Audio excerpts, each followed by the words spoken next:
French general and statesman, leader of the Free French during World War II, and the architect of the Fifth Republic, Charles de Gaulle's political ideology, Gaullism, has become a major influence in French politics.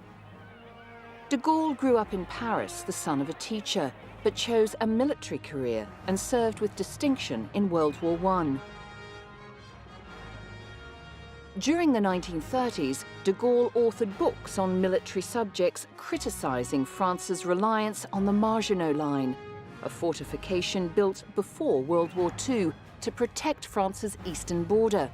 His advice was ignored, and in June 1940, German forces easily overran France. As Under-Secretary of National Defence and War, de Gaulle refused to accept the French government's truce with the Germans and escaped to London, convinced that the British would never surrender and that American power, once committed, would win the war. He announced the formation of a French government in exile and became leader of the Free French.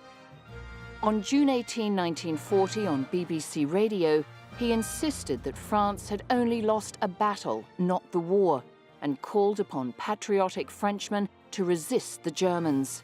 This inspiring broadcast won him worldwide acclaim. The speech helped to rally the French resistance movement and earned him much popularity amongst the French people and soldiers. After the liberation of Paris in August 1944, de Gaulle was given a hero's welcome in the French capital. When the Germans were driven back, de Gaulle had no rivals for leadership in France. As president of the provincial government, he guided France through the writing of the Constitution, on which the Fourth Republic was based. First, we had to rely on British resistance, fighting alone and almost without arms, facing the might of Germany and Italy. We also had to believe that Germany's ambitions would necessarily force into war the two great powers, Russia and the United States, without whom no decisive result could have been obtained. And we finally had to be sure that the French people would not accept defeat and would unite to one day finish the war, victorious.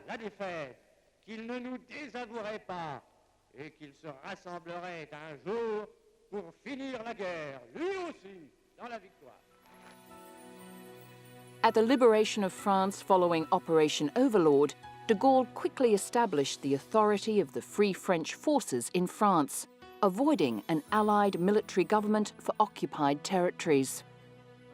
August 25, 1944, crowds of French people line the Champs-Élysées as Free French troops pass before the Arc de Triomphe.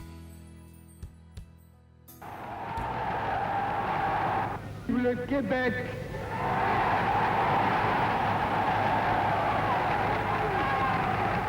Vive le Québec libre! Long live Free Quebec, long live French Canada. The controversial phrase delivered by de Gaulle in Montreal on July 24, 1967. A media and diplomatic uproar ensued after the address, which resulted in de Gaulle cutting his visit to Canada short. When de Gaulle's desires for a strong presidency were ignored, he resigned. An attempt to transform the political scene with a new party failed, and in 1953 he withdrew into retirement. In 1958, a revolt in French-held Algeria, combined with serious instability within France, destroyed the Fourth Republic. De Gaulle returned to lead France once more. The French people approved a new constitution and voted de Gaulle president of the Fifth Republic. The phoenix-like survival of this amazing statesman, Charles de Gaulle, has seen him dubbed a true revolutionary and perhaps the savior of France.